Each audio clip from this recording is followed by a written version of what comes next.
El ministro del Interior, Carlos Negro, se reunió ayer con las bancadas de legisladores del Frente Amplio para hablar sobre seguridad pública. Las autoridades van a presentar en las próximas semanas un plan nacional de seguridad que se consolidará en la ley de presupuestos, según escribió Negro en su cuenta de Twitter, un plan que va a incluir además cambios de diseño institucional. ¿Cuáles son estos planes? ¿De qué hablaron ayer las autoridades y los legisladores? Para eso recibimos ya en nuestra mesa a Eduardo Brenta, senador del Frente Amplio y además integrante de la Comisión Especial Bicameral de Seguridad y Convivencia del Parlamento. Bienvenido. ¿Cómo te va? Bueno, mucho gusto. Bienvenido. Buenos días. Muchas gracias.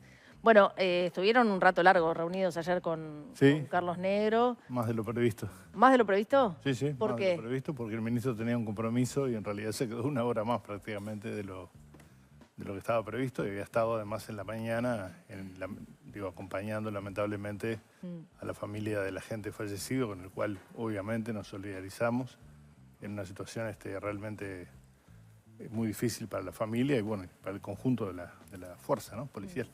Ayer cuando terminó la reunión, el diputado Mariano Tucci decía que se habían encontrado con una situación peor que la que esperaban cuando recibieron al ministro. ¿Por qué peor? Bueno, por varias razones. Primero, una situación muy grave en el sistema carcelario, que se conocía, obviamente, pero que es bastante más grave, con un nivel de reincidencia muy alto.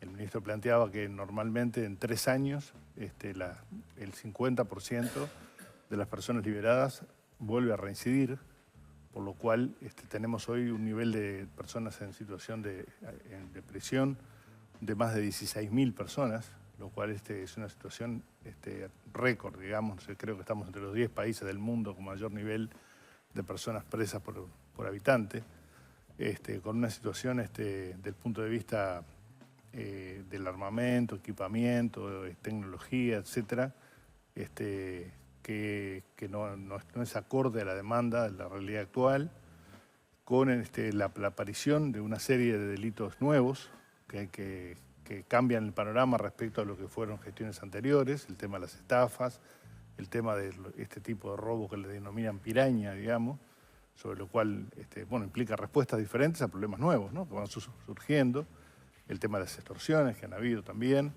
Perdón la interrupción para no salirnos del sistema penitenciario, pero cuando dicen que la situación es más grave de lo que esperaban, ¿a qué refieren concretamente?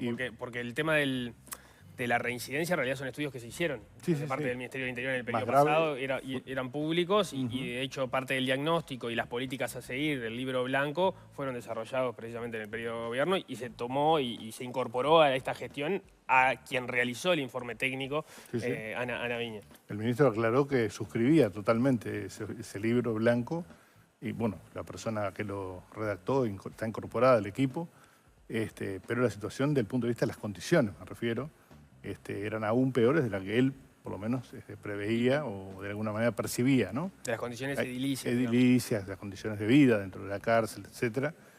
Obviamente que los datos en respecto a cantidad y demás estaban disponibles, digamos. Bueno, luego él hizo un balance de la situación anterior, ¿no?, de la gestión anterior, en el entendido que, por ejemplo, hay delitos que no fueron, ahora se utiliza el término meseteados, ¿no? O sea, esto lo empezaron a usar en el periodo anterior, como es la violencia doméstica, como es el tema de los homicidios, ¿no?, que fue claramente uno de los déficits de la gestión anterior, y una situación muy particular en lo que tiene que ver con lo que muchas veces conversamos, ¿no?, que tiene que ver con la reducción de los delitos en el periodo de la pandemia y el fenómeno de las no denuncias, ¿no?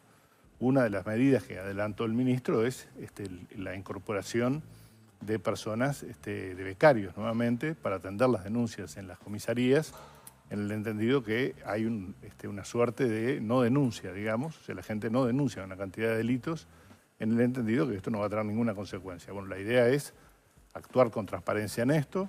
La transparencia implica conocer efectivamente la denuncia, incentivar al ciudadano a denunciar para poder definir políticas concretas con un diagnóstico de la situación real, ¿verdad? El tema de las tablets, que había sido una de las críticas también que... Es parte también del equipamiento que se tuvo y que, bueno, va en la misma línea, digamos, ¿no?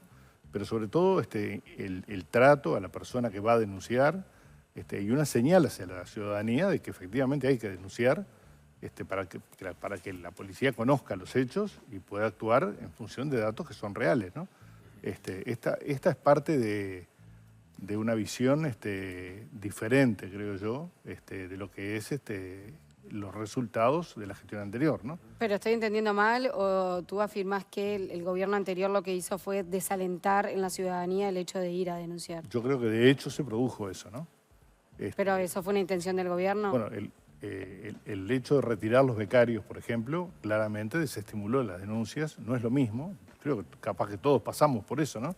De ir a una comisaría a denunciar cuando había becarios que rápidamente atendían con las condiciones adecuadas, y cuando eso desapareció. Además, en este caso, el tema de los becarios también incluye la decisión de volcar esos policías que ahora están asignados a tareas administrativas al trabajo en calle, ¿no?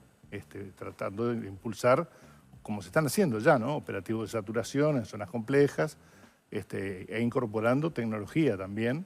El ministro anunció que va a viajar, creo que en estos días, a una feria internacional sobre precisamente productos tecnológicos vinculados a las nuevas tecnologías, incluida la inteligencia artificial, por ejemplo, para detectar delitos tales como estos que mencionábamos recién, estafa, extorsión, etcétera, que aparecen como delitos nuevos y sobre los cuales hay que tener políticas nuevas. Se manejó, más allá de la instancia del presupuesto, algunos proyectos de ley que sean necesario atender rápido desde el Parlamento? Bueno, no con demasiada precisión, ¿no? Se estuvo de alguna manera... Este es el primer intercambio de la bancada con el equipo del Ministerio del Interior.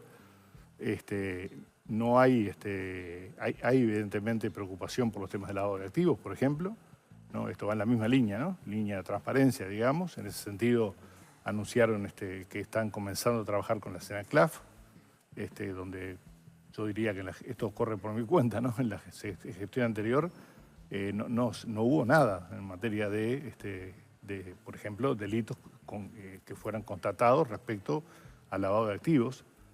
Bueno, hay preocupación sobre esto es parte de las políticas contra el narcotráfico, ¿no? Todos sabemos que si uno ataca el problema de la introducción del dinero del narcotráfico en la economía formal, está atacando uno de los problemas más serios, una de las dificultades mayores que tiene el narcotráfico, que es de legalizar o blanquear el dinero que se obtiene de ese negocio ilícito, digamos, ¿no?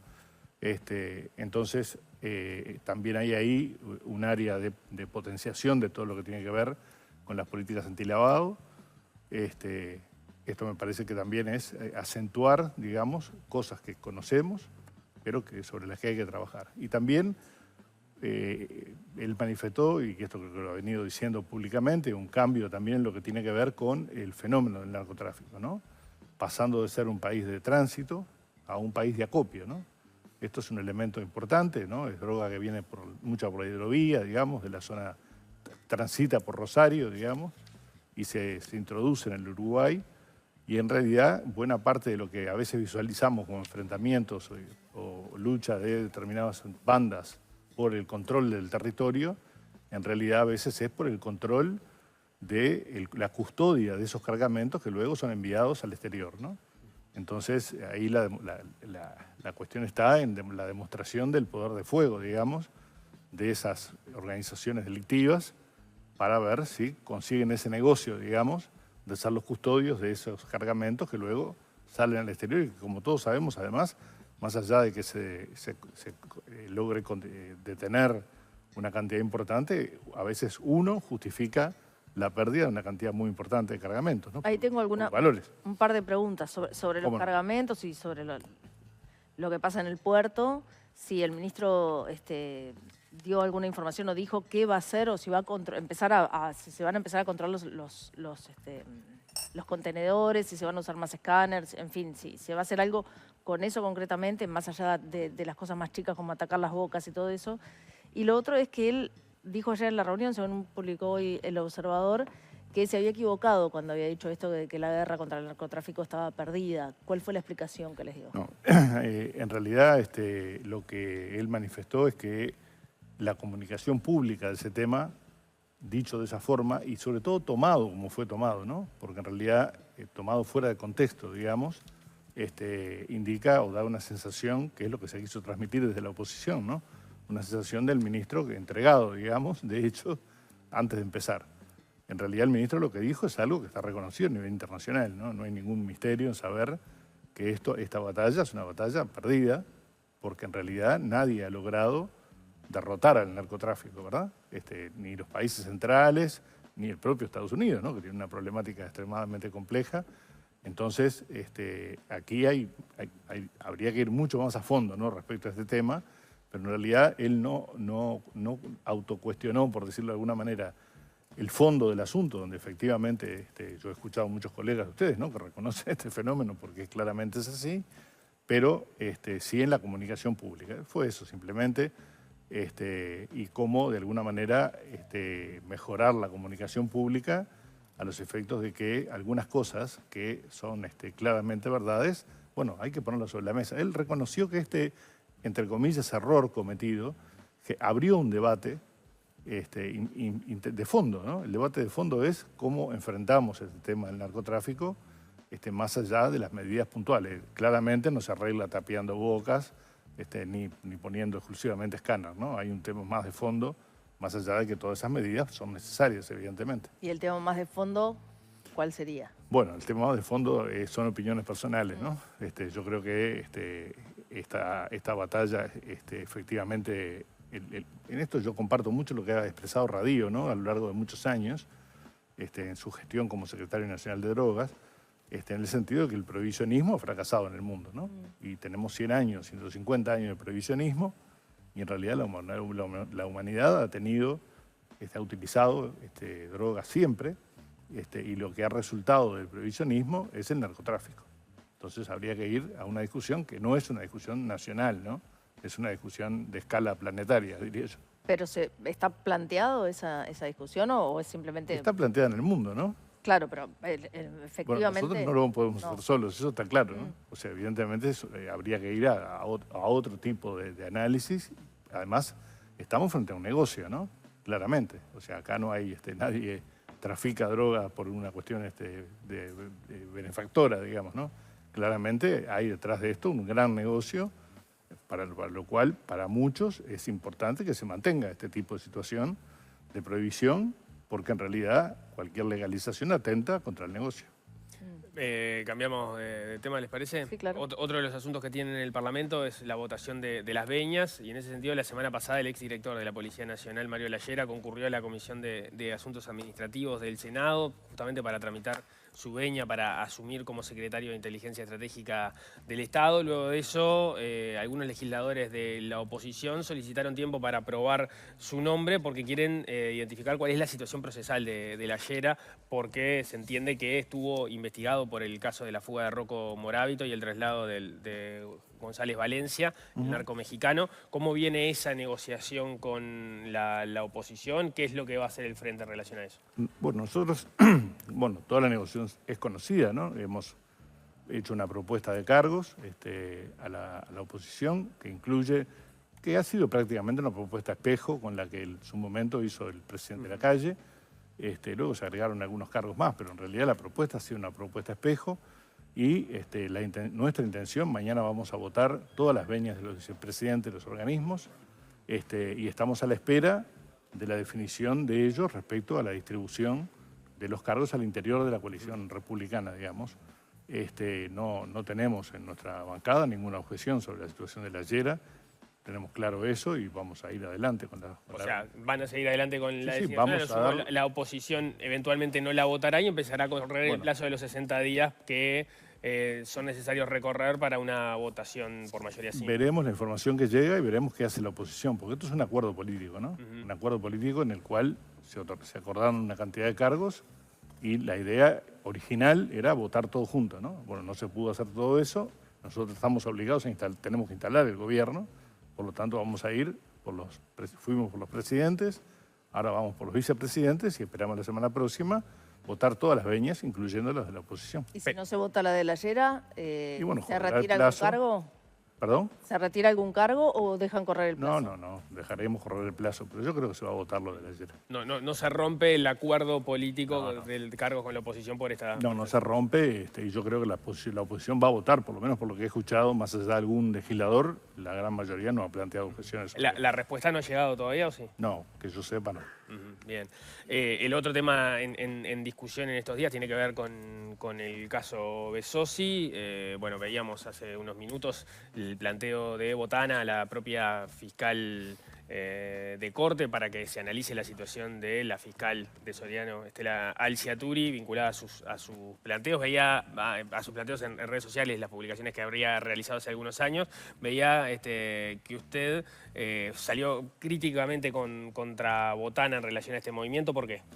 Bueno, porque yo creo que las declaraciones, primero, acá el tema central no es la fiscal, ¿no? El tema central es que la fiscal realizó un procedimiento investigativo durante 3 años más o menos, llegó a determinadas conclusiones, se las entregó a la jueza y la jueza tomó la decisión que todos conocemos, ¿no? Formalizó a determinadas personas, procesó a otras, bueno. Sí, la fiscal, se entiende, sugirió cuáles eran las Obviamente, medidas y la jueza las avaló. Exactamente, pero no es un dato menor que la jueza avaló, lo que la fiscal llevó adelante. Este es el centro de la cuestión, en mi opinión, ¿no? Escuché sí unas declaraciones el día de que un conjunto de personas, ciudadanos de Soriano y de otros lugares, ¿no? Acompañaron al intendente Besosi. Yo no digo, separo aquí lo personal, ¿no? La persona de Besosi, para mí es una persona con la cual yo he tenido trato en muchas oportunidades, totalmente cordial, y entiendo además la reacción de mucha gente que sin conocer el fondo del problema exprese su solidaridad, ¿no? Yo me preguntaba, bueno, ¿usted qué piensa de la gente que fue? Yo de la gente que fue no pienso nada, porque en realidad hay gente que siente un vínculo personal con el intendente, con el ex intendente, y lo expresa de esa manera. Pero Besosi tiene 7 imputaciones y 15 hechos de las cuales se derivan las 7 imputaciones. Entonces, salir, expresarse, como lo hizo el senador Botana, pidiéndole al presidente de la República que dé una señal a la Fiscalía, ¿no? En el sentido de, la señal es clara, ¿no? En el sentido de desaflojen con esto, ¿no? Yo creo que esto es de una gravedad inusitada, ¿no? Es pedirle al presidente que pase por arriba la independencia técnica de los fiscales, pase por arriba o presione al Poder Judicial, digamos, y trate de arreglar.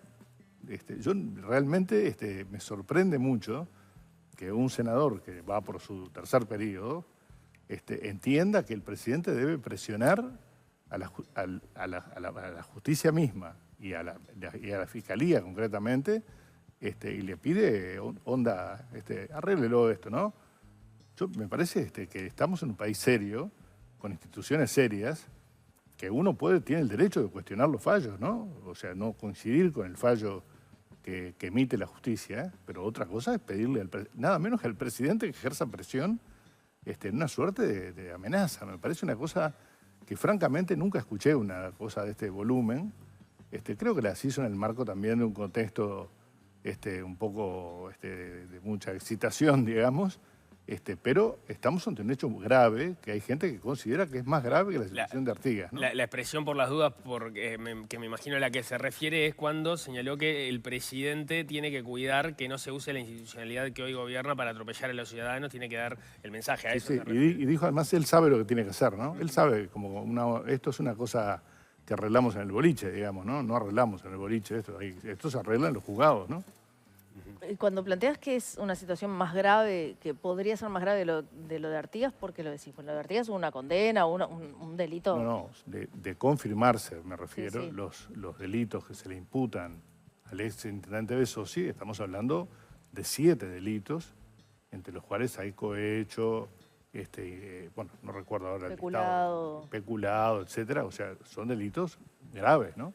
¿Y cómo toman desde el Frente Amplio, cómo lo toma usted, parte que entiendo que, bueno, por lo pronto el presidente de la Asociación de Magistrados, William Rosa, dice esto es parte de lo lateral del caso, pero bueno, está en parte de la discusión, sin entrar en el fondo del asunto, el hecho de los posteos de la fiscal Estela Alciaturi, ¿ustedes cómo lo toman? ¿Cómo evaluarían una situación análoga, pero al revés?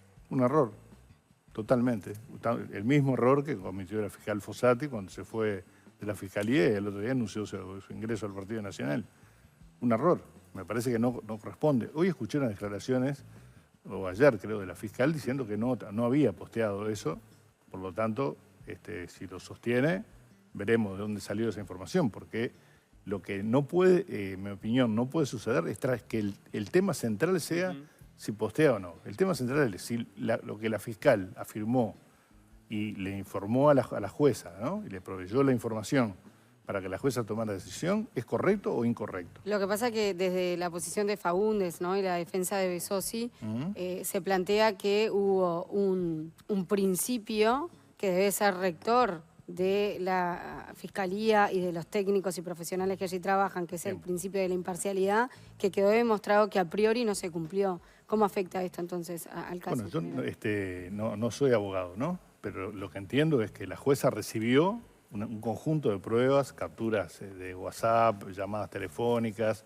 etcétera, que tomó medidas con respecto a 6 jerarcas de mayor, prácticamente la jefatura de la intendencia de Soriano. Esos ya están presos, digamos, imputó al ex intendente. Me parece que ahí está la cuestión, ¿no? El hecho clave, la imparcialidad estaría si los elementos que se volcaron no son adecuados, no son justos, no son correctos, no sucedieron, y por tanto hubo un intento politizado, digamos, de involucrar al intendente Besosi, pero acá eso no se ve por ningún lado. Me parece que ese es el centro de la cuestión, es lo que hay que definir, si en realidad es culpable o inocente. El resto puede meritar alguna medida que tome el Poder la Fiscalía respecto a la fiscal, si es que esto es así. Pero en todo caso será una cuestión interna de la Fiscalía. Lo que la justicia debe determinar es la responsabilidad o no del intendente Besosi y todo su equipo. ¿Con qué preocupación o con cuánta atención mira lo que pasa con la situación ya más contextual de la Fiscalía en su conjunto y cómo ha sido centro de críticas propiciadas, o mejor dicho, señaladas desde el sistema político, y ahí el Frente Amplio ha tenido episodios donde ha criticado duramente la actuación de algunos fiscales en particular, y no solo cuestionadas desde el sistema político, sino en parte propiciada por el sistema político, que es el que coloca a la Fiscalía, en algo que hemos dicho muchas veces, en esa situación casi que de indefensión, en la medida de que no tienen un fiscal de corte avalado por el sistema político, y que no tienen ni siquiera los recursos para funcionar que se entendía que debían tener cuando se instrumentó el nuevo Código del Proceso Penal, que es parte del punto delito disparador de todo este contexto, ¿no? Hace unos días estaba Gandini aquí mismo y él decía, bueno, cuando nos vinieron a pedir 80 millones de dólares para el nuevo código, le dijimos que no tenían, fueron, volvieron con otra propuesta, pidieron 40, le dijimos que no teníamos, fueron, volvieron con otra propuesta, dijeron 20, le terminamos dando 10, ¿no? O sea, claramente parte de estos problemas pueden deberse o se deben también a que la Fiscalía está funcionando con una porción mínima de lo que necesita para funcionar. Bueno, yo creo que va a ser uno de los temas centrales de la discusión presupuestal, ¿no? El tema de la asignación de los recursos para que la Fiscalía pueda funcionar adecuadamente, dado el cambio de rol que el nuevo código le otorgó. Lo que me parece es que uno puede cuestionar decisiones de la Fiscalía, eso es correcto. Digo, también puede cuestionar la decisión del juez, ¿no? Que es quien en definitiva establece la sanción, la medida o absuelve, digamos, a la persona. Lo que no, en mi opinión, corresponde es intentar politizar la Fiscalía, que esto es otra cosa, ¿no? O sea, indicar que la Fiscalía responde a tal o cual partido, ¿no? Acá se ha dicho que la Fiscalía, en este caso, actuó motivada porque la fiscal es Frente Amplista, bueno. En realidad, ¿qué pasó con los casos de los procesamientos durante los gobiernos del Frente Amplio? Eran fiscales de otros partidos. Digo, si entramos en esa, estamos liquidados, ¿no? O sea, quiero decir, le quitamos toda legitimidad a la Fiscalía. Yo creo que uno puede decir, no comparto esto, ¿no? O puede comparar casos, ¿no? La gravedad de una situación con otra, ¿no? Hay casos claramente menos graves que otros, pero todos ameritaron en su momento formalizaciones, por ejemplo. Bueno, ahí terminó la historia, ¿no? Yo creo que el fortalecimiento de la Fiscalía es una cuestión inevitable y es imprescindible, más bien, ¿no? En lo que tiene que ver con el nuevo código y su funcionamiento. Y después el respeto, ¿no? Intentando no deslegitimar a la Fiscalía con expresiones como la que tuvo el senador Botana el día de la marcha en Soriano. ¿Y han hablado algo de cuándo se va a enviar un nombre para designar el nuevo fiscal de corte? No, eso se está conversando. Ustedes saben que se necesitan mayorías especiales Sí. para eso, como para los organismos de Contralor también, ¿no? Tribunal de Cuentas, Corte Electoral. Todavía esa etapa no se ha iniciado, digamos. Por el momento hemos llegado a un acuerdo sobre los cargos de Contralor que la oposición va a tener en el actual gobierno. Bien. Bien. Eduardo Brenta, muchísimas gracias por haber venido. Muy amable. Gracias, ¿eh? Gracias a ustedes. Hacemos un corte al regreso.